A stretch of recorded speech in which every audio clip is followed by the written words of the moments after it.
In part 2 of Linguistic Phonetics, we're going to talk a little bit about the history of the IPA and also a few more concepts that will be important for you to know.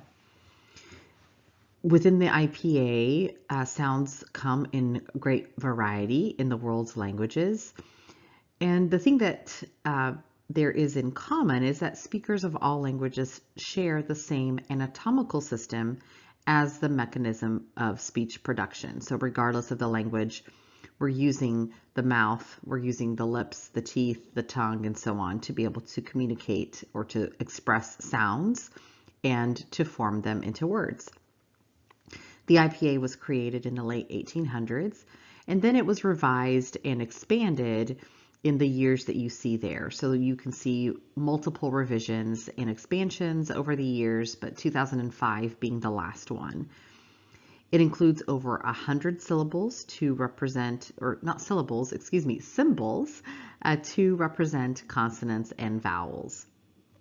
And it's also then supplemented with diacritic marks and signs that are used to represent variations in suprasegmental qualities, which just means going above and beyond just the consonants and vowels. Things such as length, tone, stress, and intonation, which are all concepts that we'll discuss further later in the semester. Here's an example of the International Phonetic Alphabet, and this is the 2005 revision. So as you can see there at the top, we have the basic consonants that you would recognize, the pulmonic consonants. And then there are symbols for the non-pulmonic consonants, which are things like clicks or implosives, things, sounds that we would not be familiar with, where maybe the sound is inward rather than outward, and so just variations that would not be common to us as American English speakers. You'll also see the vowels, which we'll learn more about, the quadrilateral that you see there on the right, and then all the diacritics, lots of different marks and symbols that give us an extra layer of meaning. When the IPA symbols are used to represent phonemes of a language, they're placed between virgules or slashes to distinguish them from graphemes and other kinds of symbols. So when you see broad transcription, you'll see, for example, if I'm transcribing the word cat, I would have a slash, then the k, a, t symbols, and then another slash to demonstrate that it is the phonetic transcription. The general principle of the IPA is to assign one symbol for each distinctive sound or speech segment. And this principle is important and underlies the universal application of the IPA. And just something to think about is, and that I say over and over, and I may repeat myself in further lectures, is that we have to really think in sounds rather than graphemes, particularly as English speakers and learners, because we'll have a tendency to want to use a grapheme, or it'll be confusing at times, right? When you see two graphemes, but it's just one sound. And so when we're transcribing, we always have to be thinking in sounds rather than graphemes.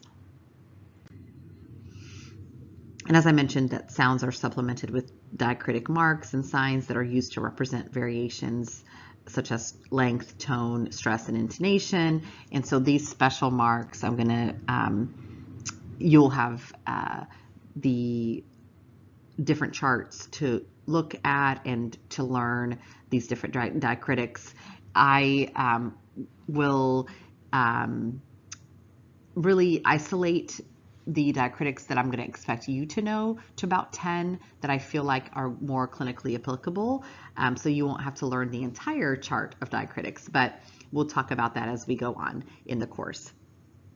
So let's talk now about the syllable. So a syllable brings together a collection of sounds into a unit, and it's the unit of speech that consists of one vowel or vowel-like element that may be accompanied by surrounding consonants, and it's used to construct words. So it's larger than the phoneme, and it's distinct from the word level or the morpheme level. So when we think of syllables, there's a nucleus or a peak, and that's almost always the vowel sound. And the peak of sound energy in a syllable production is the loudest part of that word or that syllable. Syllables can contain one or more consonant sounds. The consonants before the vowel are called the onset, and then the consonants after the vowel are called codas. And usually vowels are represented when we write a syllable structure. We represent the vowels with a V and the consonants with a C. So for example, a V syllable, or if we're talking about the syllable structure, there would be no onset or coda.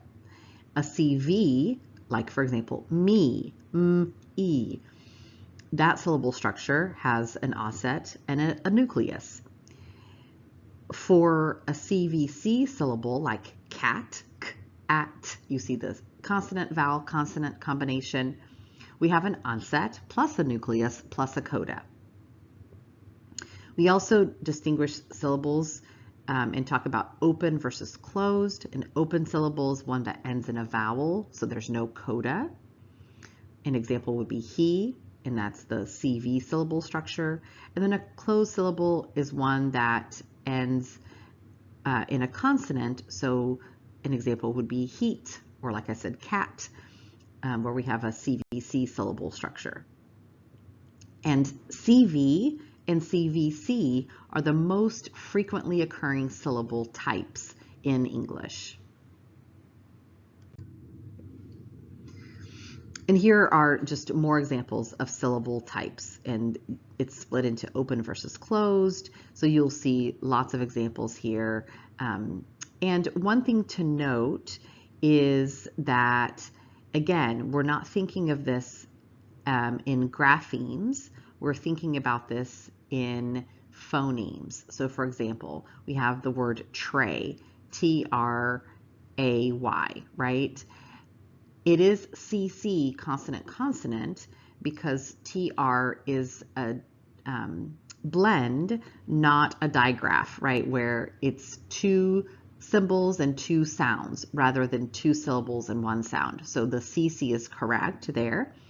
But then A, you might be tempted to write VV because you see two vowel-like graphemes, right? The A and the Y.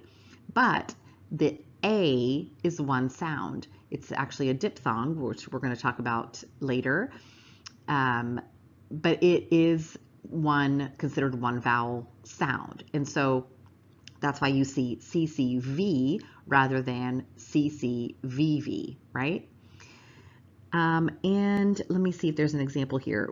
I don't see an example of a word like, for example, ship.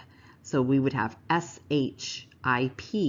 You might be tempted to do CCVC, but again, because ship is one sound, even though there's two graphemes, you would not be using the CC to represent that particular consonant. So I hope that makes sense. So always think again in phonemes rather than graphemes, even when it comes to the syllable types. We will talk about syllables also by talking about monosyllabic words versus disyllabic, where it's a word with two syllables, versus polysyllabic, which is a word with three or more syllables. And this just becomes important when we talk about word stress. So you may need to understand how many syllables are in a word in order to then pick out or identify which syllable in that word is stressed or carries or is the loudest segment in that word. So understanding syllables is important in that way.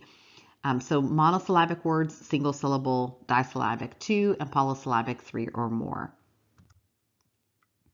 The position of sounds is also important in phonetics, and you'll hear this terminology. So we'll say initial, medial, and final position. Initial being at the beginning of words, medial in the middle of words, and then final, of course, at the end of words. And some sounds can occur in all positions of words, whereas other sounds might have restrictions on their position in a word, or maybe they never occur in final position or never occur in initial position, for example. And finally, we also sometimes use terminology to talk about where the consonant appears. So a prevocalic would be a consonant sound before a vowel, like lake. The L there is in a prevocalic position. It comes before the vowel. We also use the term postvocalic, which means a consonant sound after a vowel. So in the example all, the L is now postvocalic.